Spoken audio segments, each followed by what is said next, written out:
ಸೋನಿಯಾ ಗಾಂಧಿ ರಾಜಕೀಯ ನಿವೃತ್ತಿಗೆ ನಿರ್ಧರಿಸಿದ್ದಾರೆ. ಈಗ ಸೋನಿಯಾ ಜಾಗಕ್ಕೆ ಪ್ರಿಯಾಂಕಾ ಬರ್ತಾರಾ, ರಾಹುಲ್ ಗಾಂಧಿ ಮುಂದುವರಿತಾರಾ ಅನ್ನೋ ಪ್ರಶ್ನೆ ಎದ್ದಿದೆ.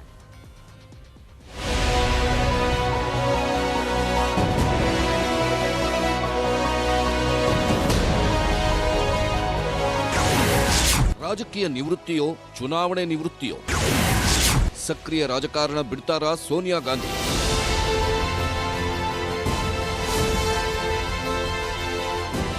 ಈ ಪ್ರಶ್ನೆ ಉದ್ಭವಿಸಲು ಕಾರಣ ಇವತ್ತು ಛತ್ತೀಸ್ಗಢದ ರಾಯ್ಪುರ್ನಲ್ಲಿ ನಡೆದ 85ನೇ ಸರ್ವಸದಸ್ಯರ ಅಧಿವೇಶನದಲ್ಲಿ ಸೋನಿಯಾ ಗಾಂಧಿ ಆಡಿದ ಮಾತುಗಳು. Our victories in 2004 and 2009, along with the able leadership of Dr.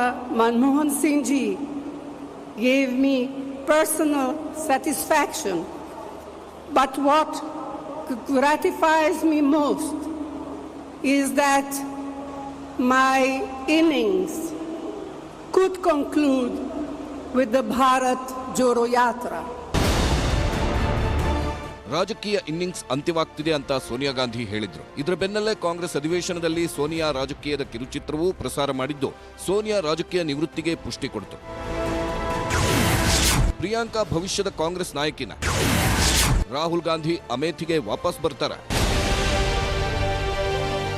Sonia Gandhi ಬಿಟ್ರೆ ಎಐಸಿಸಿ ನಾಯಕತ್ವದ ಸ್ಥಾನ ರಾಹುಲ್ ಗಾಂಧಿ ಹೆಗಲಿಗಿತ್ತು. ಆದರೆ ರಾಹುಲ್ ಗಾಂಧಿ ಎಐಸಿಸಿ ಸ್ಥಾನವನ್ನ ಖರ್ಗೆಗೆ ವಹಿಸಿ ದೇಶ ಸುತ್ತುತ್ತಾ ಪಕ್ಷ ಸಂಘಟಿಸುತ್ತಿದ್ದಾರೆ. ಆದರೆ ರಾಜ್ಯವಾರು ನಾಯಕತ್ವವನ್ನ ನಿಭಾಯಿಸುವ ವರ್ಚಸ್ಸು ಈಗ ಪ್ರಿಯಾಂಕರದ್ದು. ಹಾಗಾಗಿ 2024ರ ಚುನಾವಣೆಗೆ ಸೋನಿಯಾ ಜಾಗಕ್ಕೆ ಪ್ರಿಯಾಂಕಾ ಬರ್ತಾರೆ. ರಾಯ್ಬರೇಲಿ ಕ್ಷೇತ್ರದಿಂದ ಈ ಸಲ ಪ್ರಿಯಾಂಕಾ ಸ್ಪರ್ಧೆ ಮಾಡುತ್ತಾರೆ ಅನ್ನೋ ಮಾತುಗಳಿವೆ. ಪ್ರಿಯಾಂಕಾ ರಾಯ್ಬರೇಲಿಗೆ ಬಂದಿದ್ದೇ ಆದ್ರೆ ರಾಹುಲ್ ಗಾಂಧಿ ಮತ್ತೆ ಉತ್ತರ ಪ್ರದೇಶದ ಅಮೇಥಿಯಿಂದ 2024ರ ಚುನಾವಣೆಯಲ್ಲಿ ಸ್ಪರ್ಧೆ ಮಾಡುತ್ತಾರಾ ಅನ್ನೋ ಕುತೂಹಲವೂ ಇದೆ.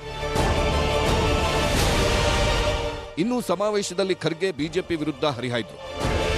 भाजपा अपने सत्ता के स्वार्थ के लिए संसद से लेकर सभी संवैधानिक संस्थाओं की मर्यादाओं का अधिकार को तोड़ रही है.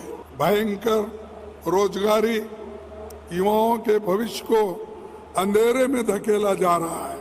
नफरत के माहौल में देश के सामाजिक माहौल बिगाड़ दिया है.